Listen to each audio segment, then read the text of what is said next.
सभी का स्वागत है आज की वीडियो में। अब हम पढ़ने जा रहे हैं कक्षा 10वीं की गणित का चैप्टर नंबर 5 जिसका नाम है समांतर श्रेणी। आज की क्लास में हम सॉल्व करेंगे प्रश्नावली 5.1 का क्वेश्चन नंबर 1। चलिए देखते हैं हमारे क्वेश्चन को। प्रत्येक किलोमीटर के बाद का टैक्सी का किराया जबकि प्रथम किलोमीटर के लिए किराया 15 है और प्रत्येक अतिरिक्त किलोमीटर के लिए किराया 8 रुपए है। इसका मतलब है जब आप कोई भी टैक्सी लेते हैं, ठीक है, पहले स्टॉप पे अगर आप पहले किलोमीटर के लिए कितना पे करेंगे 15 रुपए, ठीक है, लेकिन आप मान लो उससे एक्स्ट्रा 2 किलोमीटर चलते हैं तो आपको पे करना पड़ेगा 8 रुपए एक्स्ट्रा। फिर आप 1 किलो और चलते हैं 1 किलोमीटर और आपको फिर से 8 रुपए एक्स्ट्रा देना पड़ेगा। इसका मतलब इस क्वेश्चन में बोला गया है कि आप जैसे ही पहला किराया दोगे तो आपको कम से कम 15 रुपए देना पड़ेगा, लेकिन जैसे ही आप अगले स्टेशन पे उतरना चाहते हो अगले किलोमीटर पे तो आपको एक्स्ट्रा किराया देना पड़ेगा 8 रुपए। समझ गए? तो इससे हमें निकालनी है एपी। क्या बनाना है? एपी। तो चलिए बनाते हैं। जो हमें पहले हमेशा याद रखें, जो भी आपको बोल दिया है कि प्रथम, क्या बोल दिया है? प्रत्येक प्रथम किलोमीटर के लिए, प्रथम मतलब याद आ गया ना, मैंने आपको इंट्रोडक्शन की वीडियो में बताया था कि हम ए को क्या बोलते हैं, जो हमारे ये ए होता है इसको हम क्या बोलते हैं बताओ? इसको हम बोलते हैं प्रथम पद। क्या बोलते हैं? प्रथम पद। यहां पर हमारा प्रथम पद कितना है लिख लो, यहां पे मैं लिख देता हूं। हमारा प्रथम पद है 15 रुपए, 15, ठीक, 15 ही है। और उसके बाद और मैंने क्या बोला था कि समांतर श्रेणी जो हमारी नंबरों की श्रेणी होती है, श्रृंखला होती है, उसमें कितने जो गैप होता है, डिस्टेंस होता है, उसको हम क्या बोलते हैं? डी। क्या बोलते हैं? डी। ओके, तो हमारा जो डिस्टेंस है हमें कितना दे रखा है? इन्होंने बोला है प्रथम जो है 15 होगा, उसके बाद जो अभी अतिरिक्त होगा, एक्स्ट्रा जो चार्जेस होंगे वो हमेशा हर किलोमीटर पे आपको देना पड़ेंगे 8 रुपए। तो इसका मतलब क्या? डिस्टेंस क्या है? 8। अब चलिए इस क्वेश्चन को हम सॉल्व करते हैं प्रैक्टिकली। चलिए, जैसे अगर आप पहले किलोमीटर पे कितना पे कर रहे हैं? 15 रुपए, ठीक है। दूसरे किलोमीटर पे आप कितना पे करेंगे? 15 प्लस 8, ठीक है, कितना हो जाएगा हमारा? 23। अगर आप 3 किलोमीटर चलेंगे तो आप कितना पे करेंगे? 15 प्लस 8 प्लस 8, कितना हो गया हमारा? 31। आप फिर 4 किलोमीटर की चलेंगे तो कितना पे करेंगे? प्रथम हमारा वही फिक्स रहेगा, लेकिन आप जितना एक्स्ट्रा चलेंगे उसका आपको एक्स्ट्रा पे करना पड़ेगा। एक्स्ट्रा कितना पे करोगे? 8 8 8, ये हो गया 39, ठीक है। अब एपी कब बनती है? जब एपी के सभी जो नंबर होती संख्याएं होती हैं उनका अंतर समान हो, इसका मतलब डिस्टेंस बराबर हो। अब हम चेक करेंगे क्या ये एपी बन रही है या नहीं। तो सबसे पहले क्या करेंगे? डी निकालेंगे। डी का फॉर्मूला होता है A2 माइनस A1, याद है ना? अगर आपको अभी समझने में मिसअंडरस्टैंडिंग या फिर समझ में ही नहीं आ रहा, इसका मतलब आपने इंट्रोडक्शन वीडियो नहीं देखी है। तो जाओ पहले इंट्रोडक्शन वीडियो देख के आओ और कमेंट में बताना डी को हम क्या बोलते हैं और A2 A1 क्या चीजें हैं। ओके, कमेंट में जल्दी से बताओ, वीडियो को रोक के, और चलो आगे आओ। तो हमारा डी कैसे होगा? अब डी निकालेंगे A2, तो A हमारा क्या है? 15 और A2 कितना निकाला था हमने? 23। तो A2 है 23 माइनस 15, क्या आ जाएगा हमारा? आ गया 8, ठीक है। अगला निकालेंगे डिस्टेंस। अगला क्या था? ये देखो, उसमें एक कम करते रहेंगे। अगली संख्या थी 31, 31 में से हम क्या माइनस कर देंगे? 23, तो कितना आ जाएगा हमारा? 8। उससे अगली हमने क्या निकाली थी? 39, तो 39 में से आप माइनस कर दो 31, कितना आ गया? 8। आप देख रहे हैं इसका डिस्टेंस मतलब 8 ही आ रहा है, 8 8 8। तो इसका मतलब हम लास्ट में लिखेंगे इसका अंतिम अतः यह एक एपी है।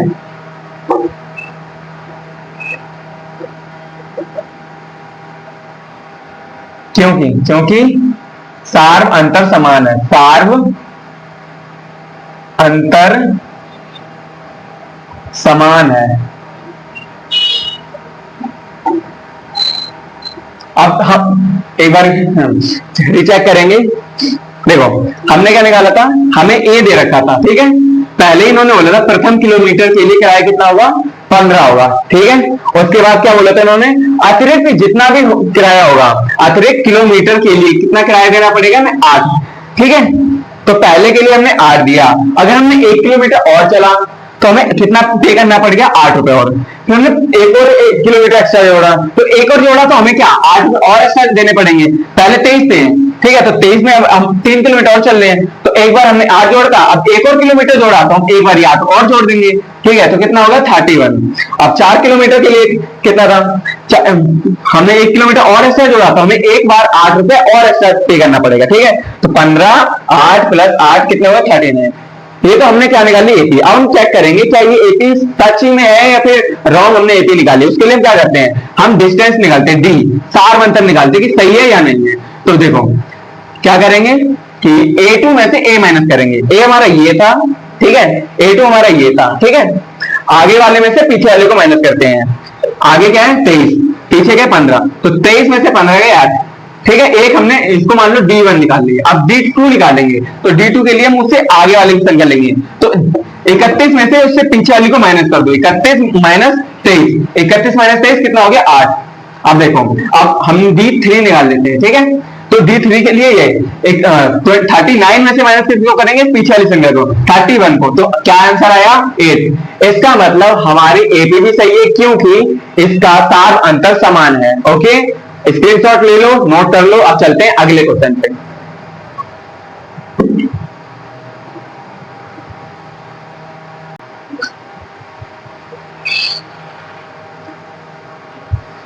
उम्मीद करता हूं आपने वो क्वेश्चन नोट कर लिया। चलिए चलते हैं अगले क्वेश्चन पर। किसी बेलन में उपस्थित हवा की मात्रा जबकि वायु निकालने वाला पंप प्रत्येक बार बेलन की शेष हवा का 1/4 भाग बाहर निकाल देता है। इसका मतलब ये है कोई सिलेंडर, ठीक है, क्या है, कोई सिलेंडर है, उसमें से एक पंप है जो क्या करता है, सिलेंडर का 1/4 हिस्सा हवा बाहर फेंक देता है, ठीक है। तो हमें देखना है क्या इससे कोई एपी बन सकती है या नहीं बन सकती। चलिए बना कर देखते हैं। जब भी आपसे बोल दिया जाए किसी चीज के अंदर की बात की जाए, अगर आपसे बोले गिलास के अंदर का पानी, हाँ, कमरे के अंदर की हवा, सिलेंडर के अंदर की गैस, तो इसका मतलब बात की गई है आयतन की, जिसकी आयतन की, समझ गए। किसी भी चीज की भरा होना, चाहे वो पानी हो, ठीक है, हवा हो, ये क्या चीज, ये पूरा कवर कर रही ना, तो इसका मतलब आयतन की बात की गई है। अब हम आंसर सॉल्व करेंगे। माना आयतन,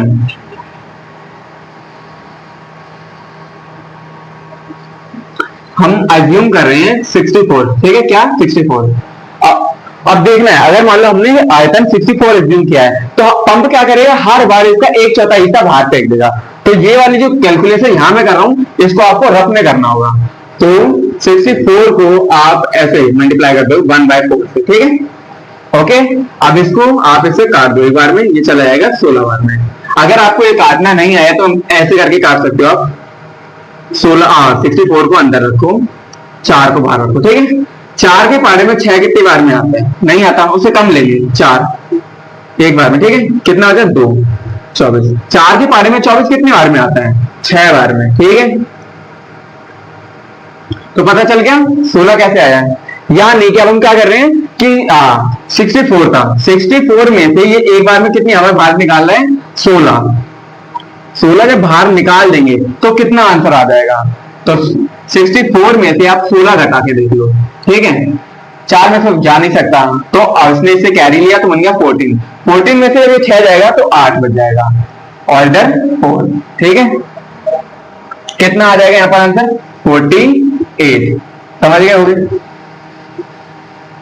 तो अभी क्या हुआ, इसने एक बार ही हवा फेंक दी, ठीक है। हम 2 बार ट्राई करते हैं, दूसरी बार में कितनी फेंकेगा। अब हमारे पास कितना आयतन बचा, इतना बचा है। अब इतने में से घटाएंगे, इतने में से, ठीक है, घटा के देखते हैं। तो अभी इतना आयतन है, अब इस बार भी कितना करेगा वो, एक चौथाई हिस्सा बाहर फेंक देगा, ठीक है। समझ गए, इसको काटो, एक बार में, ये 12 बार में, ठीक है। तो इस बार कितनी हवा बाहर फेंक देगा, 12 फेंक देगा। तो 48 में से जब 12 बाहर जाएगा तो कितना आंसर आ जाएगा, 36। कितना आंसर आएगा, 36। ओके, अब हमारे पास आयतन कितना बचा इस बार, 36। अब एक बार हम और ट्राई करते हैं, 36 में से अब फिर से एक चौथाई हिस्सा बाहर फेंक देगा तो कितना बचेगा, 36 में से एक चौथाई हिस्सा बाहर फेंक दिया तो एक 4 की पारी में 36 कितने बार में आता है, 9 बार में, ठीक है। इसका मतलब क्या है कि अब 9 जो भाग है बाहर चला जाएगा, ठीक है। चलिए 36 में से आप 9 को जब घटाएंगे, जब 9 को घटाएंगे तो कितना आंसर आएगा, घटाते हैं, 16 में से 9 जाएगा, 7 और ये 2, कितना बचा, 27। मतलब कितना सिलेंडर में आयतन बच गया, 27 बच गया। अब हम चेक करेंगे क्या आया। अब हमें पता कैसे चलता है क्या ये एपी है या नहीं, हमें एपी तब पता चलता है जब इसका डी समान हो, ठीक है। चेक करते हैं क्या डी इसका इक्वल आ रहा है या नहीं, चलो देखते हैं, डी निकालते हैं इधर। तो हम पहले यहाँ पे एपी लिख देते हैं ऐसे करके। पहले हमने क्या था, शुरुआत किससे, एपी 64 से, 64, उसके बाद 48,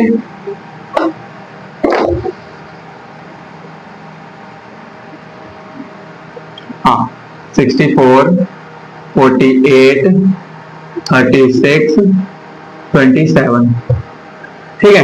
डी निकालने का आपको फॉर्मूला मालूम है, आगे में वाले में से पीछे वाले को माइनस कर दो, तो 48 माइनस 64 ये करना है। तो आंसर देखते कितना आएगा। अब हम करते हैं तो 64 को घटा के देखेंगे 48 से, ठीक है। तो 4 में से 14 में से आप 8 को घटाएंगे तो कितना बचेगा, 6, और इधर क्या आ जाएगा 1, यानी कितना आ रहा है गैप इसमें, 16 आ रहा है, वो भी माइनस का 16, ठीक है। अब दूसरा निकाल के देखते हैं, इसके नीचे वाला, ठीक है। एक में कितना है, माइनस का 16। अब इसको इससे घटा के देखेंगे, ठीक है। 36 को घटा के देखेंगे किससे, 48 से, 48 को आप 36 से घटाओ, 2 और 1, कितना आ रहा है गैप इसमें, माइनस का 12। अब माइनस का 12 कैसे आ रहा है, माइनस का साइन क्यों ले रहे हैं, क्योंकि जो संख्या बड़ी होगी हम उसका साइन लेंगे। यहाँ पर 48 बड़ा है और 36 छोटा है, तो 48 बड़ा है, 48 के पास कौन सा साइन है, माइनस का, इसलिए हम कौन सा साइन ले रहे हैं, माइनस का। समझ गए कि माइनस कैसे आया। अब ये वाला निकालते हैं डी, 27 को 36 से माइनस करेंगे, 27 माइनस 36, ठीक है। 36 को माइनस करो 27 से, ठीक है। 16 में से 7 गए तो बचा 9, ठीक है, यानी कि कितना बच गया, 9, वो भी माइनस का। अब आप देख लो कि डी हमारा सेम नहीं आया है, एक बार माइनस 16, एक बार माइनस का 12, एक बार माइनस का 9। जब हमारा डी सेम नहीं आता, अलग अलग आता है, तो इसका मतलब क्या होता है कि हमारी एपी सही नहीं है, मतलब एपी बन ही नहीं सकती। तो हम लिख देंगे डी बराबर नहीं है, अतः यह एक एपी नहीं है। स्क्रीनशॉट ले लो, चाहे आप नोट कर लो। अब चलो चलते हैं हम अपने अगले क्वेश्चन पर।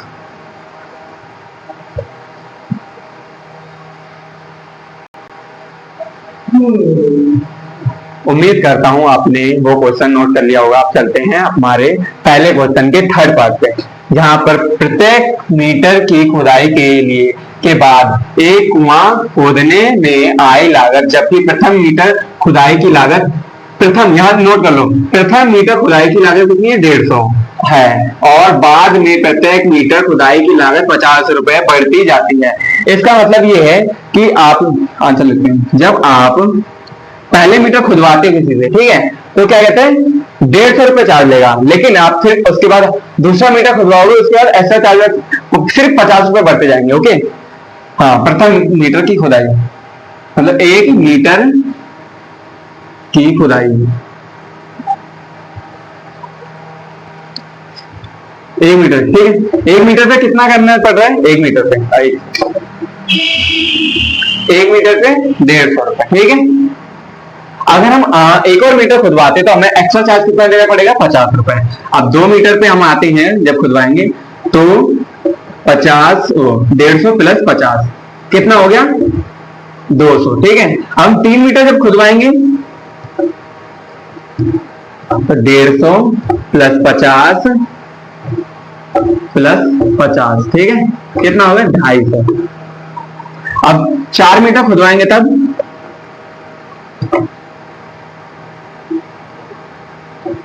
तो 150 प्लस 50 प्लस 50 प्लस 50, ठीक है।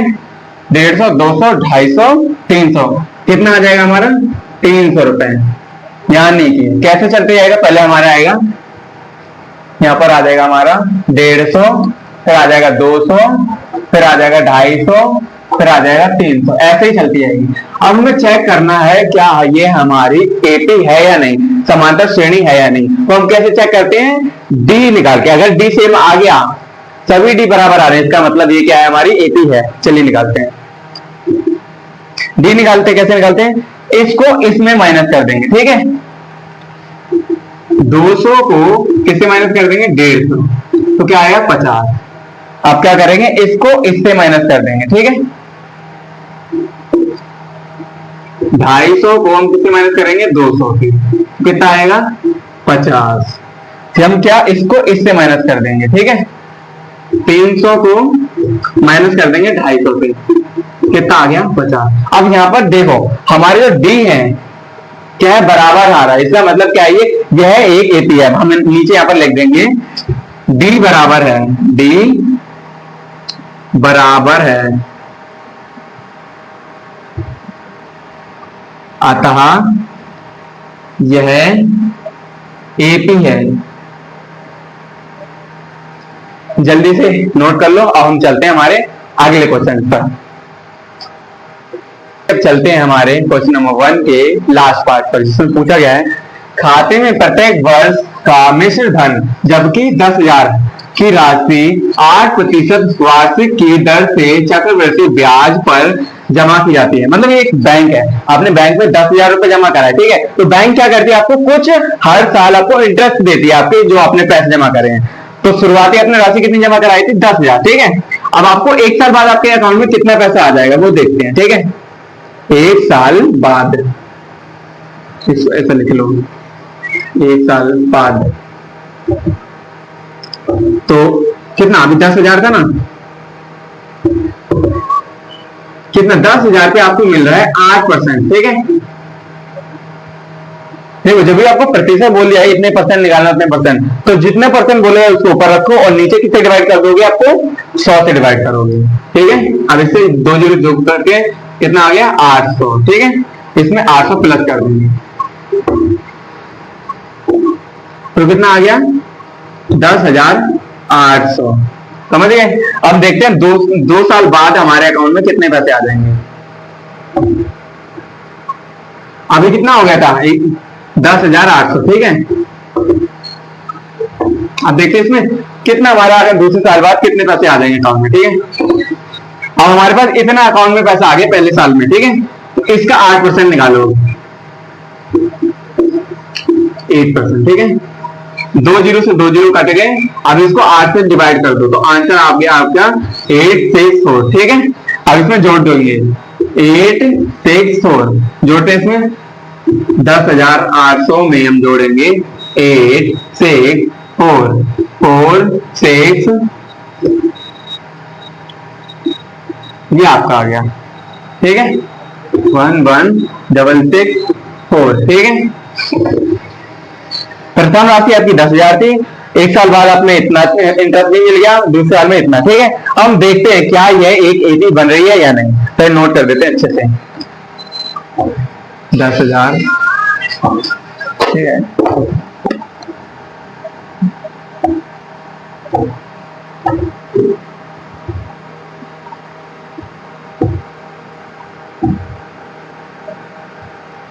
हम डी निकालेंगे। अगर डी हमारा बराबर आ गया इसका मतलब ये ए बी है, अन्यथा ये ए बी नहीं है, निकाल देंगे। अब डी कैसे निकालेंगे, इसको इसमें से घटा देंगे, ठीक है। 10,800 को घटा दो, एक सेकंड, 10,800 को घटा दो, किससे घटाएंगे, 10,000 से, ठीक है। तो आंसर कितना आएगा, 800। एक निकाल लिया, अब ये वाला निकालेंगे, इसको इससे घटा देंगे, ठीक है। 11,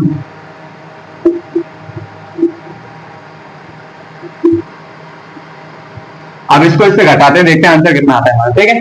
यहाँ घटा लेते हैं हम, 11,108,00,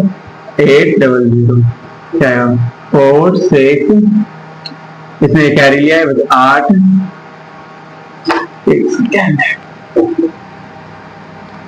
0 यानी कितना आ गया, 8,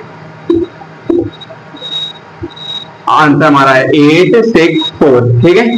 अब देखना, नोटिस करना एक चीज, एक में हमारा डी 800 आया है, एक में आया है 864, 864। इसका मतलब हमारा डी बराबर नहीं है। जब डी बराबर नहीं है इसका मतलब ये एक एपी नहीं है। अब हम यहां लिख देंगे लास्ट में, डी बराबर नहीं है, डी बराबर नहीं है, अतः यह एपी नहीं है।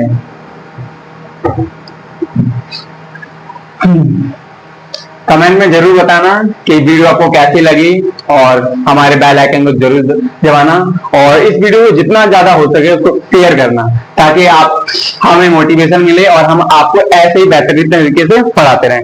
थैंक यू फॉर वॉचिंग, धन्यवाद।